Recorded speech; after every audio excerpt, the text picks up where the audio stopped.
What's up everybody, Manny from Motomillion, and welcome back to the SP2 series. In the last episode, we put this beautiful Akrapovic titanium exhaust system on this bike. If you haven't checked it out, I suggest you do so because it was a really good video and it seems like you guys really liked it.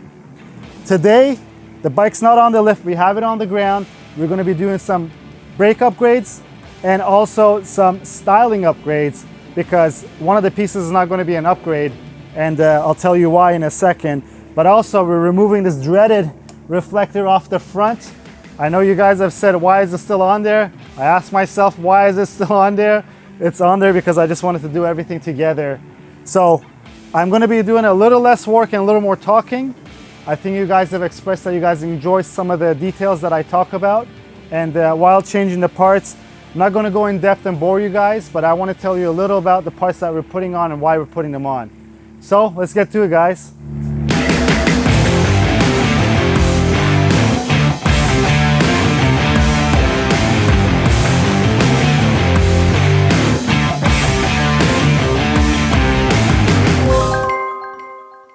Surprise! There's a bunch of Brembo boxes and some TWM and Pro Tie. I want to first say thanks to Nicole and Glenn from Race Technologies for making this happen. They got me these Brembo stuff very quickly. But let me quickly show you. It's not really a teaser because you guys were going to see it anyways. The Stylema black calipers that are going to go on this bike. I'm going to pull one of the calipers off this bike and let's talk about the differences, and I'll tell you why the Stylema calipers are so good.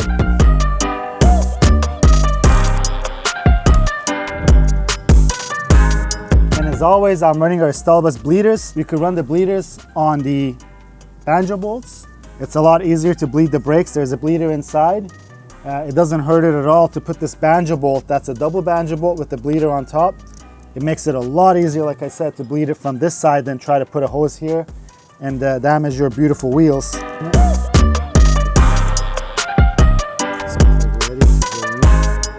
here we go, guys.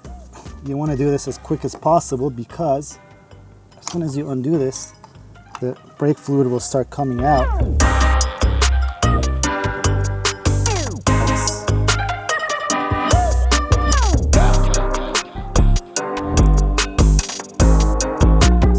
Factory banjo is a 12 and this is a 13, so if you're trying to do this quickly, I suggest have your tools ready. And guys, by no means these are not instructional videos. I'm just trying to show you guys our upgrades, and also I do enjoy working on bikes. Perfect, we didn't make too much of a mess, I think. There's our reflector, it's gone. Trust me, it was bugging me as much as it was bugging you guys. So here's our Stylema R caliper. Ta-da, we got our calipers out. And when you look at them side by side, they look extremely similar because they are. So this is our Stylema R that only comes on the V4R, I believe, and on the SP versions of the Ducatis, which is the Panigale V4 SP and the SP2. You can't buy it aftermarket, but I don't know if the difference is big enough for you to even opt in for a Stylema R caliper. And why? Here's the reason. So, what are the differences? Aesthetically, a Stylema R caliper will have this red line down here, which a regular Stylema doesn't have. I know these are black calipers, but the Stylema does come in this silver or titanium gray finish, as some of you guys like, and you guys purchase these from us because they're extremely popular for the S1000RR crowd or the M1000RR crowd, which people want some proper Brembo brakes on that bike. Let me show you the main difference and the only performance difference between the Stylema and the Stylema R. And if you look in here, this is what we call drilled pistons. And what do these things do? It's not for weight savings because it's probably maybe an ounce of weight savings. These are here to aid with the cooling of the brake caliper. Sure, the Stylema R is superior because of the pistons that are drilled, but other than that, they're exactly the same. And if you take a look at the Stylema caliper, they're not drilled and they're just conventional pistons in there. If you want, you could get one of these calipers and you could put an aftermarket drill piston or titanium piston in it. but I don't see the benefit to it. So what does that drill piston do? As I said, it aids with the cooling. Unless you're a pro rider, I don't think you're gonna see that difference in the cooling that the drill piston allows. But you know, this being the SP2, the time attack model, Ducati did really put the best of the best, as much as, I guess, a price limit, because they could have put a GP4 MS caliper on this bike, and we could have put a GP4 MS caliper too, but I kind of want to have the theme going, and these Stylema calipers are amazing calipers, especially for the price. So what makes them amazing? This is the latest cast caliper that came out of Brembo. I believe it was 2 or 3 years ago that these things came out, in terms of 100mm calipers, because I know someone's going to come and say, oh, they got the GP4 RS, but those are 108, they're not 100mm. So these Stylemas, what they did with these calipers is they reduced the volume around the pistons. So all the volume, internal volume, as you see from here, is reduced. What does that do? Number one, weight savings. This is a light caliper, even though it's cast. What does cast mean? It's made from a casting. So they pour the hot metal into a casting and it comes out, it's a one-piece cast caliper. It is one of the stiffest cast calipers. If not, I think it's the stiffest cast caliper that you could purchase. And this hole here is aided for the cooling of it and also weight savings. So that volume that's been decreased on these calipers means that this caliper takes less fluid in it. And yes, fluid does mean weight. So the caliper overall, when it's on the bike with brake fluid on it, weighs less as well. But the main reason for the less volume is more direct brake feel. What is a direct brake feel that I always talk about, and maybe you've heard people talk about? So direct brake feel is when you do this motion on your brake lever, and I don't want to pull this too much because we haven't bled the system yet, but everything is tight. So when you pull your lever, you want to make sure that there is still some direct correlation between the lever and the pistons, meaning that the pads are going to be squeezing your rotors. Obviously, you don't want the bike to do an endo. That means that you probably miscalculated the master cylinder size you need. I haven't seen that happen on these bikes, but you know, we'll get to that topic afterwards. But that's what that direct brake feel is, and that drives confidence when you're riding the bike. Nobody wants to pull the brake lever to feel some sort of a void or free play or have no response from the bike, and that's what it does. And that's why this caliper is so great. You know, I could go on about this more and more, but I don't want to bore you guys. I'm sure if you search Stylema Brembo, they actually had a news bulletin when these came out a couple of years ago, and they go into great depth. But all in all, that's what makes them great. And also, the other part is the price point that these calipers are. They're extremely affordable, and the Ducatis come with it now on the Panigale and the Street Fighters. But for you guys who have the BMWs, I don't even know if the BMW guys watch this content, but this is a great upgrade for a BMWs that we've shown on the channel before, and it doesn't cost an arm and a leg. Yes, I know we're gonna get comments, you took the R's off and put this on. The only difference is the drill pistons. Doesn't matter, great calipers. We're not pro riders. I don't think this bike's gonna see the track, and if it does, I'm at no level of being called a pro rider, or maybe half a pro rider, let's say, you know. But let me put this on, and then next up are the rotors.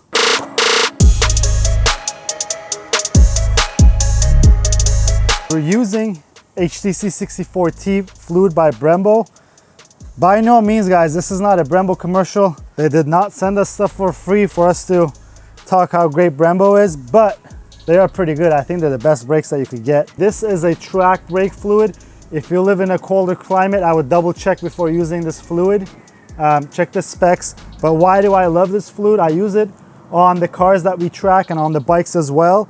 And what makes it so special is not just a wet boiling point. This has a pretty high boiling point, but that's not what I focus on. This is the least compressible brake fluid that you could get in terms of racing brake fluids. What does that mean? Again, it adds to that directness. So when you pull your brake lever, the fluid obviously compresses too a little bit, and this has the least compressibility, and it keeps those properties in the very high temperatures that some of the brakes are, you know, the brake system is seeing on the racetrack. And I'm telling you guys, on the racetrack with cars, I have quite a bit of experience. This fluid makes the biggest difference, and that's why I use it on all our motorcycles as well.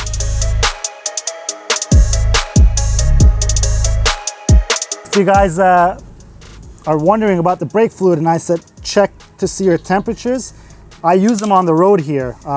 In Florida, well, especially in Miami, we don't see cold temperatures. You know, the other day I think it was 46 degrees and we're probably wearing winter gear that some of you guys would wear in the negatives. But the temperature is pretty mild in here, and we could get away with this stuff, and I keep them all year round. Even on the cars, as I mentioned, some of the street cars that we take on track, we use this brake fluid and it's completely fine.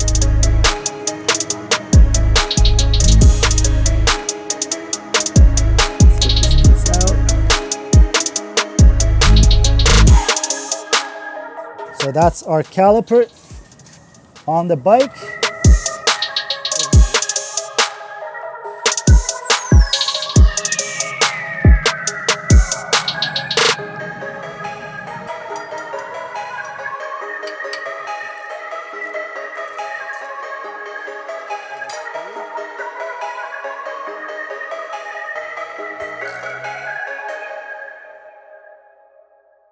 So guys, this is our stock rotor.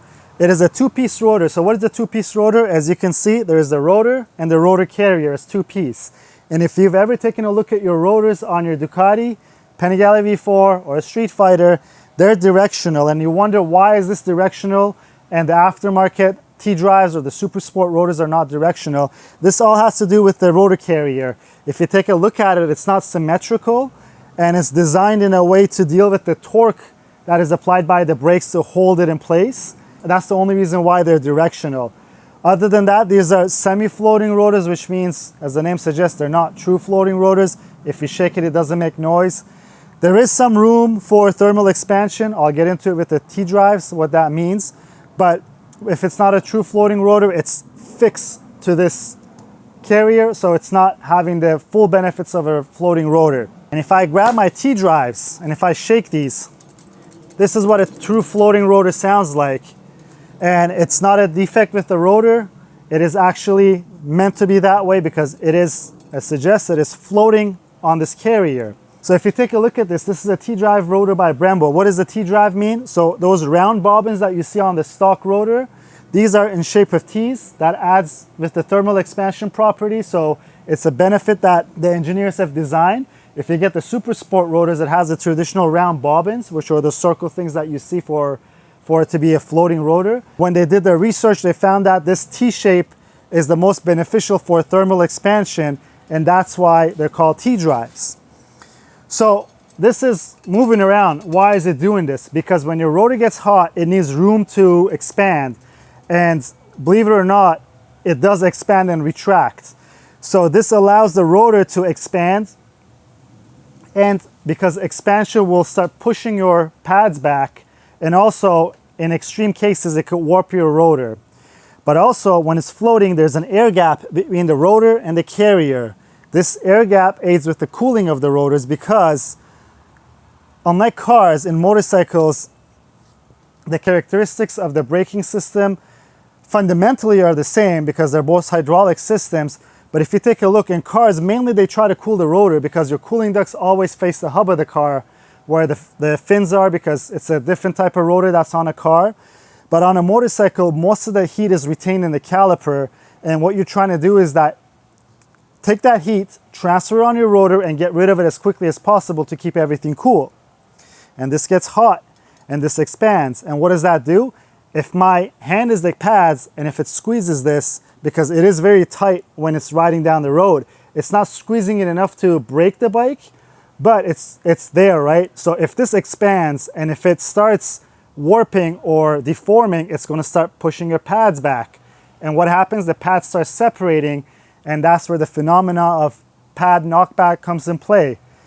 As the name suggests, the pads get knocked back when you go on the brakes. You have no brakes because first it has to settle the pads back in, and then you do another pump to get brakes. That's a very scary situation to be in. Believe it or not, it happens in cars, it happens in motorcycles. It's probably not going to happen even with the stock brakes with an average rider, but I bet you a pro rider probably will get pad knockback with the stock non-floating rotors.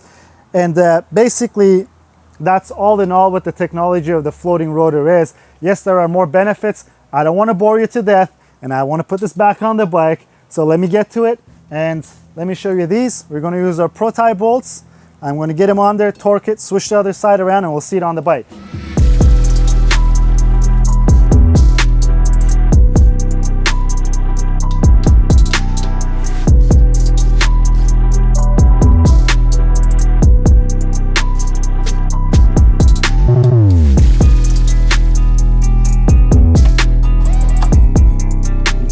Caliper spacers. Guys, also all of these products that we show on the videos, almost all of them are available on our website. Obviously the Stylema R calipers are not because they're OEM replacements, but we try to put all the product links in the description below, and if there's anything that you don't see or you want, leave them in the comments, email us, call us, we'll take care of you guys.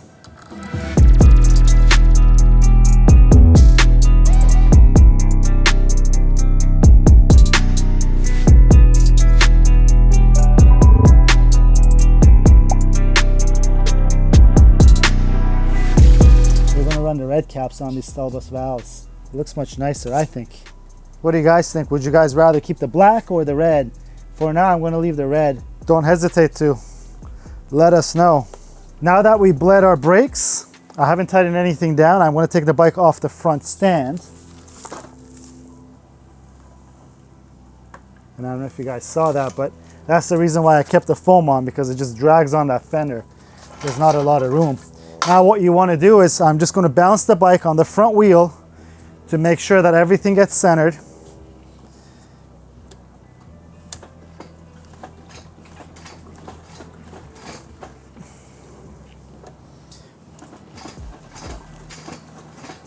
So now we get to tighten this wheel nut.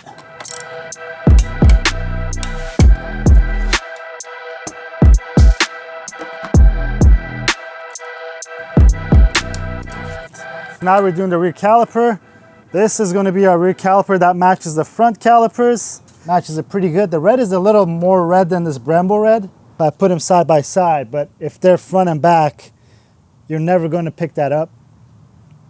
Let me tell you what's special about this caliper. So this is a P2 34 caliper. P2 meaning it's dual piston, 34 is 34 millimeter piston size.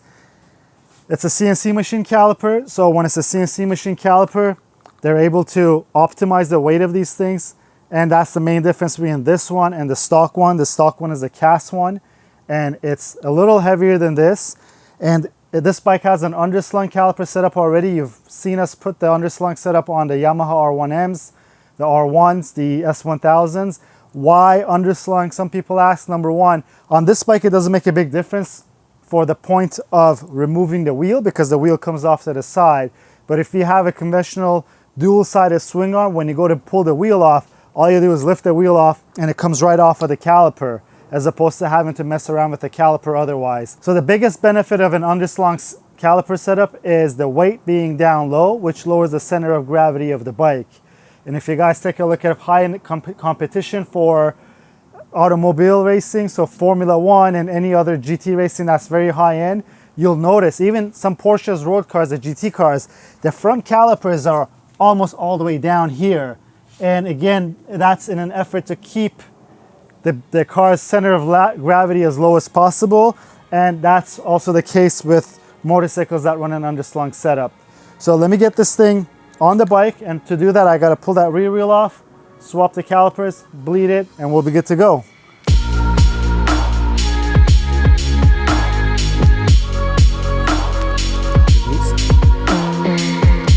There we go, we got it without an impact. Is this the hair gel that they use over their nipples? Yeah, that's the initiation for becoming a Ducati mechanic, is you go run that grease for a week on your hair.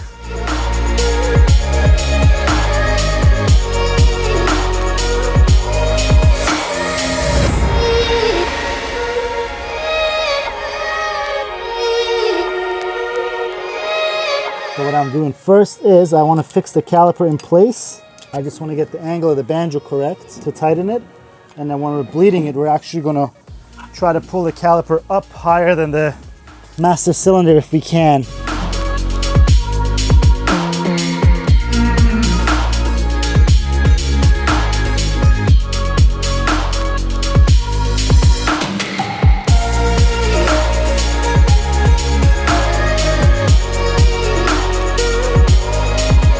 caliper is torqued. Gonna get that wheel on, torque the rear wheel. I'm gonna use Hector's help for torquing the rear wheel because someone's got to hold the brake and hold the bike, maybe probably sit on the bike. And I think we're gonna be done. So let me get onto that and then we'll see how it looks.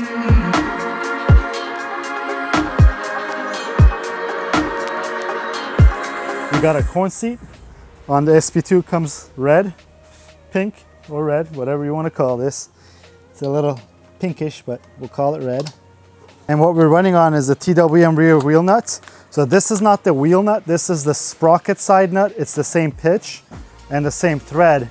Since this bike has the red piece on there, and the wheel nut will have the complete cone piece in one piece from TWM or Duca bike, I'm using the sprocket side nut so that we keep that red piece in there. It'll be a nice contrast between the black and red. Guys, I finally got Hector on a Ducati. He's big time Kawasaki lover. He's our Kawasaki specialist here at Motomillion.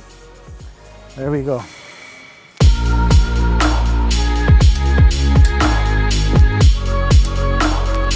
Here's our safety clip. You just want to be very careful because these are powder coated or painted. They're pretty easy to chip. And we're going to be trying to be as careful as possible with it.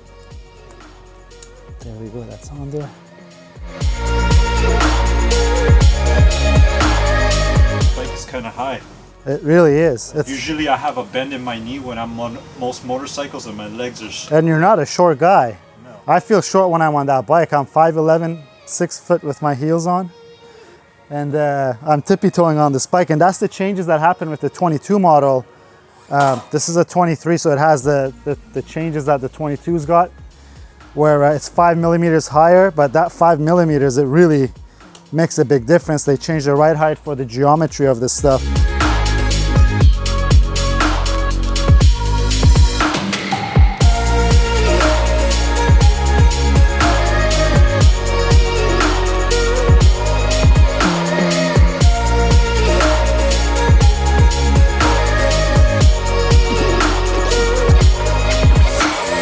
Guys, that's it. We've changed our calipers on the bike. We bled the brakes. We are still going to change our master cylinder when we're going to do that when we do our new handlebar setup on this bike. Some of you are asking, why would you change your calipers if they're the same specs or if you're not going to get any performance gains? My answer to you is because we can. And the other answer is, look at this thing. This thing looks beautiful now with all the changes that we've done. And also don't forget, these rotors are going to actually make the brakes feel much better. But next, what we got to do is we got to bed in the brakes. What is bedding in the brakes? It's introducing your pad material to your brand new rotor. You should do this on any brand new bike you buy, on any vehicle, like a car that you get, because it really improves the performance of the braking system. And trust me, it makes a big difference. Usually if you buy any kind of performance braking system, it comes with a big note, especially from Brembo. They send you this paper that's an orange color because it's really important on having that optimum braking performance that you want to get. But yeah, so that's pretty much it, guys. If you liked the video, please give it a thumbs up. If you have any questions or comments, leave them down below. Until next time, guys, have a good one.